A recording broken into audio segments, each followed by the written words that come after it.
Entonces, en primer lugar, tenemos que tener en cuenta que este diagrama de fase, el diagrama hierro-carburo, hierro-hierro, cementita o hierro Fe3C, es un diagrama que solo nos va a servir para los aceros al carbono. Es decir, aquellos aceros que en la clasificación ahí sí sabe son 10XX, donde digamos, el elemento principal de aleación es el carbono. Entonces, rápidamente, recuerden que aquí tenemos la aleación eutectoide con 0,8% de carbono, es decir, un 1080. Hacia abajo tengo las aleaciones hipo, es decir, las aleaciones de bajo carbono. Recuerden que las aleaciones de bajo carbono son las que tienen de 0,55 carbono hacia abajo. ¿Sí? Y aquí las aleaciones hiper, que son las que son por encima del punto de eutectoide, es decir, las que tienen más de 0,8% de carbono hacia arriba. En otras palabras, este diagrama se me parte en hipo, en eutectoide y en hiper. Bien, entonces la pregunta es, bueno, ¿y eso cómo lo hago o en la industria cómo es? Entonces, lo primero que hay que tener en cuenta es que esto nos va a servir únicamente para, primero, primer requisito, un enfriamiento lento. Es decir, yo no puedo aplicar este diagrama cuando yo tengo un enfriamiento rápido. Y entonces la pregunta, ¿qué es un enfriamiento lento? Un enfriamiento lento es que yo generalmente llevo el acero a esta temperatura de austerización, ¿m?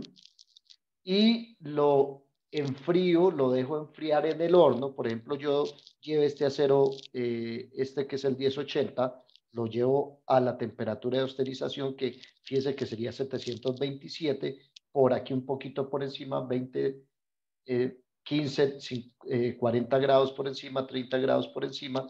Lo dejo aquí a que se austerice.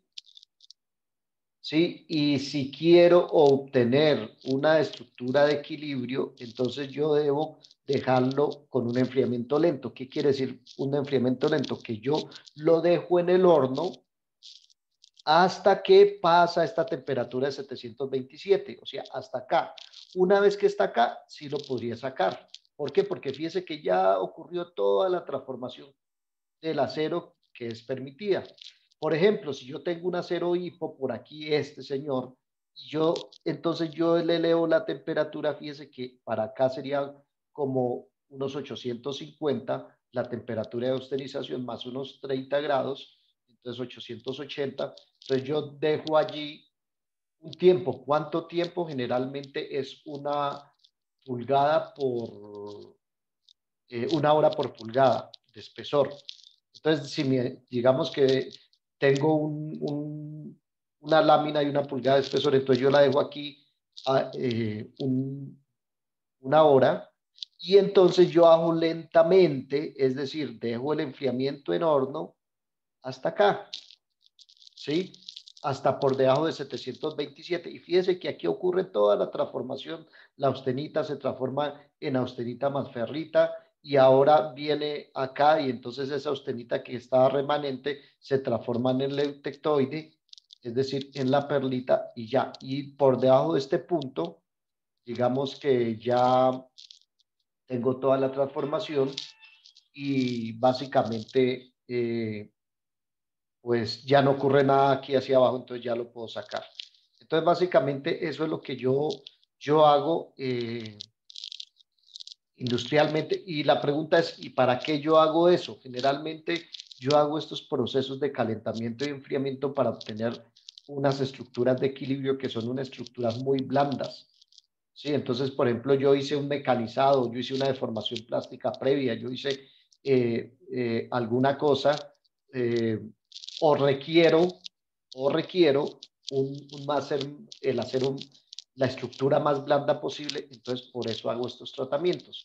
Cuando veamos tratamientos térmicos vamos a entender un poquito más qué es lo que se hace aquí. Pero finalmente, vuelvo y repito, esto es para aceros al carbono y este diagrama solo me sirve para enfriamiento lento. Es decir, si yo lo tengo aquí en temperatura y austerización y lo saqué al aire, este diagrama ya no me sirve. O si lo saqué y lo templé, es decir, en agua, en aceite, en salmuera, en sales fundidas, entonces ya no me sirve. Entonces, este diagrama solo aplica para acero al carbono y para enfriamiento lento, que de todas formas digamos que es un diagrama muy aplicado en la industria porque muchos de los aceros que nosotros utilizamos, después de cualquier proceso de soldadura, de formación, etcétera, les hacen un tratamiento precisamente para obtener la estructura inicial del acero.